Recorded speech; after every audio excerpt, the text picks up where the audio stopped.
Hey guys, today I'm going to be continuing on the beginner's guides with Azmodan. Azmodan is one of the longest range mages in the game. He's a wave clear monster, he's got a lot of burst, and he scales really well into the late game. Now, Azmodan has a lot of things going for him, including two very powerful builds. The first build is the meta build that is being used in just about every rank around.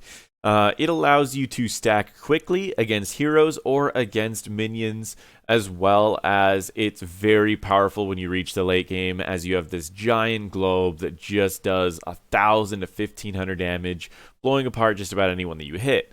The second build, on the other hand, is a little bit more damage at the cost of your range. So what happens to the other build is it's auto attack based. You fire off a big globe that does a decent chunk of damage, and then your next auto attack does a huge amount of damage as well. So you effectively are doing about 60 to 70% more damage in burst with the auto attack build, but you need to be much closer to the fight. So both of these builds are definitely viable. I highly recommend for new players to try the first build out before the other ones. He's commonly played on maps that teams tend to be grouped up a lot, like on Braxis or on Infernal Shrines, or maps that have it to where there's a lot of wave clear where you could soak two different lanes very quickly, like Volskaya, Infernal Shrines, or Tomb of the Spider Queen, as stacking is where he gets his full potential the fastest. The way I recommend practicing Azmodan in the beginning is understanding how long it takes to, or the fastest ways to clear camps, or waves, waves. As waves are going to be the easiest way you get stacks. You get 2 stacks for every minion that dies within within a second and a half of you actually killing off the things. Now your minions burn, so sometimes it's best to send out some minions, burn down the enemies, and try to lower down the backline at an even pace, and then fire off your Q when a minion's about to die. By killing something fast after you use your Q, you'll likely get another stack. You can see how it's very difficult at the first level before you have any extra bonuses, that it's almost best to simply just try to deal with the first minion that spawns, and the first minion that starts getting low. So you can see that the minions are going to start getting all of these minions low. You want to try to transition a little bit and then fire off your Q, but understand that there is a bit of a delay, and you do still get benefits as long as they die within a few seconds. So there's a lot of things you can try out. Some people like to try to get the backline prepared for the next globe. As you can see, it was much easier to get 2 more stacks out of that next globe. However, it starts getting a lot easier to stack up when you get up to level 10 and you get the double damage. And we'll talk about that a little bit. So the Gluttony is the one that people like to get. Stacks faster on heroes and lowers the cooldown against heroes. Then you go to Armor and Duration. If you find yourself stacking alone a lot of the times, I sometimes get Army of Hell, as it will be a little bit easier to get everyone low at the same time. Followed by the Art of Chaos, which makes it to where you can get extra stacks by hitting multiple heroes. And then Tides of Sin essentially increases your damage by 50%. So now when you get up to this point, it's much easier to actually stack things up. So I'll show you what it kind of looks like at level 10. And this is with 0 stacks. You need to imagine that we actually probably already have about 100 to 200 stacks by now. So you can use these to lower the health of the minions all at the same time, and then you can pop your ult and use your Q, and look at that. It's much easier to get an entire wave of stacks.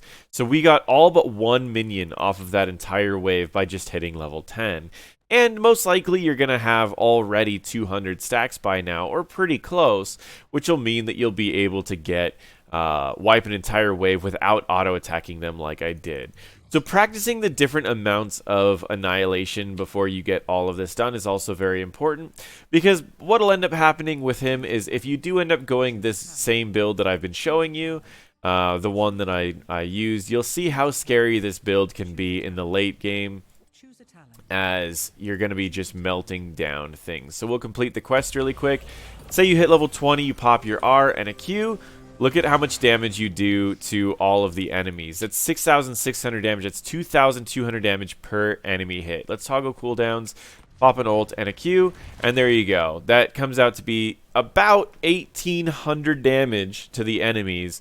So at level 20, that's like 40% of an assassin's health in a single attack. It's huge. So that's why Azmodan gets so scary as you start reaching the late game. And then I'll show you what it looks like in the late game in the other build.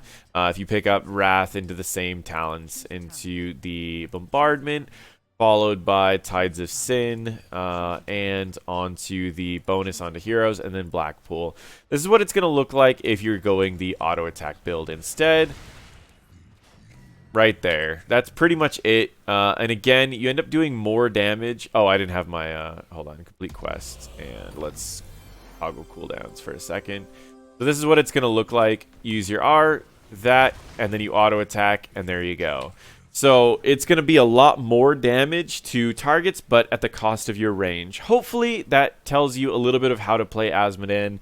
What I usually recommend is using your W to set up the minions to get low, then using your Q. However, if you are playing with a friend that's playing Azmodan, one thing that I would recommend is playing some heroes that can pull minions together and get them really low, like a Joanna or a Tassadar that can get them low for you, and you can finish them off with your Q, as you can stack up quickly.